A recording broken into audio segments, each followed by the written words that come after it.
Assalamualaikum warahmatullahi wabarakatuh. Apa kabar sobat muslim? Semoga kita selalu diberikan limpahan rahmat oleh Allah Subhanahu wa taala.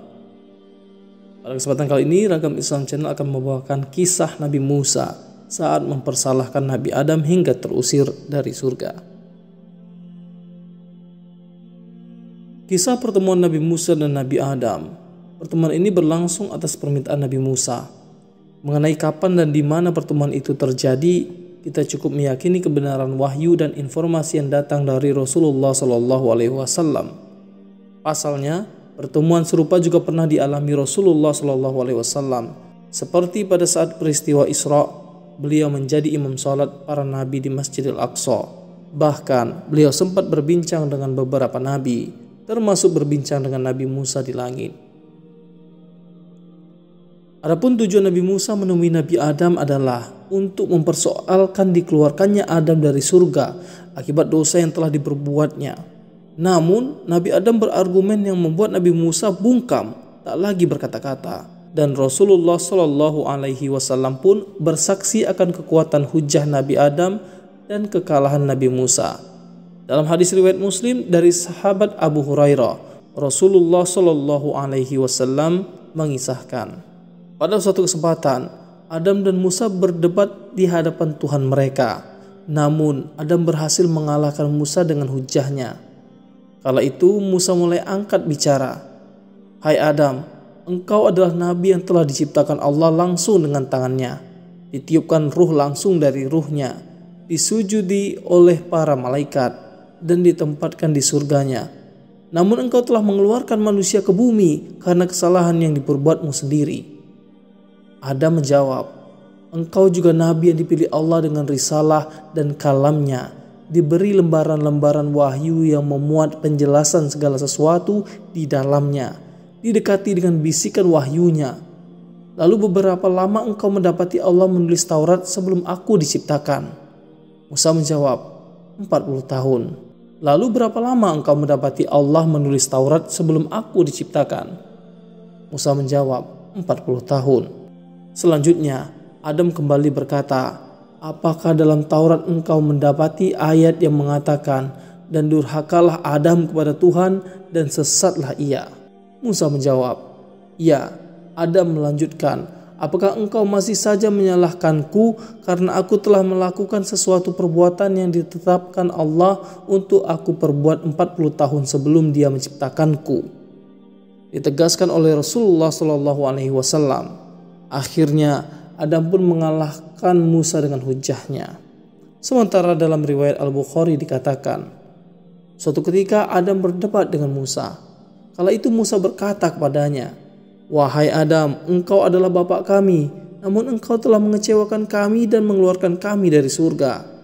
Adam menjawab pernyataannya, wahai Musa, Allah juga telah memilihmu dengan kalamnya, membuat catatan wahyu dengan tangannya. Tapi mengapa engkau menyalahkanku atas perkara yang telah ditetapkannya untukku 40 tahun sebelum menciptakanku? Saat itulah Adam mengalahkan Musa dengan hujahnya. Adapun sikap Nabi Musa mempersalahkan Nabi Adam cukup beralasan. Pasalnya kehidupan dunia memang melelahkan dan memberatkan. Apapun yang diinginkan harus diusahakan dan diperjuangkan dengan susah payah. Baik itu makanan, minuman, pakaian, maupun tempat tinggal. Sejalan dengan yang dinyatakan Allah dalam Al-Quran, sesungguhnya kami telah menciptakan manusia berada dalam kepayahan.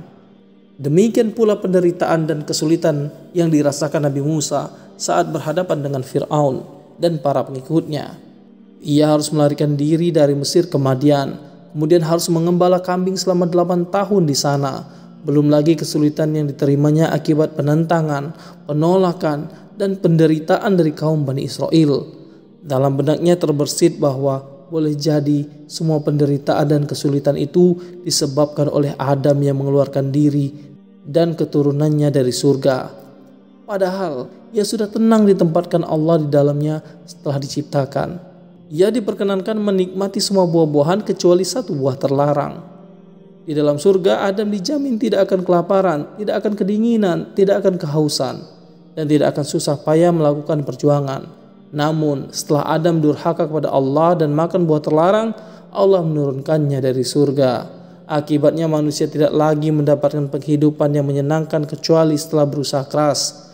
Makanya, sewaktu berjumpa dengan Nabi Adam, Nabi Musa seakan menyalahkan karena telah mengeluarkan diri dan keturunannya dari negeri kenikmatan dan keabadian. Nabi Musa juga menyebut-nyebut karunia Allah yang telah diberikan kepadanya. Adam telah diciptakan Allah langsung dengan tangannya, sedangkan makhluk lainnya diciptakan dengan kalimatnya.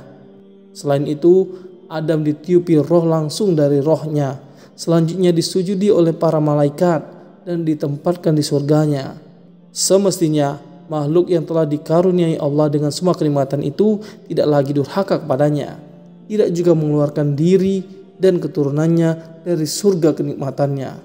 Namun Nabi Adam tak gentar menghadapi pertanyaan Musa yang menangkis protes yang dilayangkan kepada dirinya, yang menolak dirinya dipersalahkan. Alih-alih menerima kesalahan, Adam justru mengungkit balik karunia Allah yang telah diberikan Allah kepadanya. Nabi Adam kala itu memberikan jawaban, "Engkau juga Musa adalah makhluk yang dipilih Allah dengan karunia dan kalamnya. Engkau diberi lembaran-lembaran wahyu yang di dalamnya termaktub penjelasan terhadap segala sesuatu. Engkau dibisiki Allah dari dekat." Pertanyaannya, berapa lama engkau mendapati Allah menulis Taurat sebelum menciptakanku? Jawaban Nabi Musa, 40 tahun. Kembali ditanya oleh Adam, lantas apakah dalam kitab itu engkau mendapati ayat yang mengatakan, dan durhakalah Adam kepada Tuhan dan sesatlah ia? Benar, jawab Nabi Musa. Masihkah engkau akan menyalahkanku hanya karena melakukan sesuatu perbuatan yang telah ditetapkan Allah untuk aku kerjakan 40 tahun sebelum dia menciptakanku? Debat Adam pada Musa. Kekuatan argumen Nabi Adam pun diakui Rasulullah Shallallahu Alaihi Wasallam di hujung hadisnya. Dari kisah ini dapat kita tarik pelajaran. Diperbolehkan berdiskusi dengan orang-orang soleh ketika menemukan suatu permasalahan, seperti halnya yang dilakukan Nabi Musa dengan Nabi Adam. Namun tentu diskusi itu dilakukan demi menegakkan kebenaran dan memperjelas perkara samar. Kita diwajibkan mengimani perkara gaib yang hak. Allah pun telah memuji orang-orang yang mengimani perkara gaib. Di antaranya perkara gaib yang disampaikan Rasulullah Shallallahu Alaihi Wasallam tentang diskusi dan perdebatan antara dua nabi di atas sebagaimana yang disebutkan dalam hadis-hadis sahih. Pada saat diskusi, hendaknya kita mengetahui kelebihan satu sama lain. Contohnya seperti yang dilakukan Nabi Adam dan Nabi Musa. Mereka saling mengungkap kelebihan satu sama lain yang telah diberikan Allah kepada masing-masing. Demikian kisah singkat ketika Nabi Musa mempersalahkan Nabi Adam hingga terusir dari surga. Namun Nabi Adam dapat menjawab dengan argumentasi yang dapat mengalahkan argumen Nabi Musa. Wallahu a'lam bishawab. Demikian kisah singkat yang dapat disampaikan oleh Ragam Islam Channel pada kesempatan kali ini. Semoga kisah ini menjadi pelajaran dan hikmah bagi kita semua untuk memperkuat iman Islam. Assalamualaikum warahmatullahi wabarakatuh.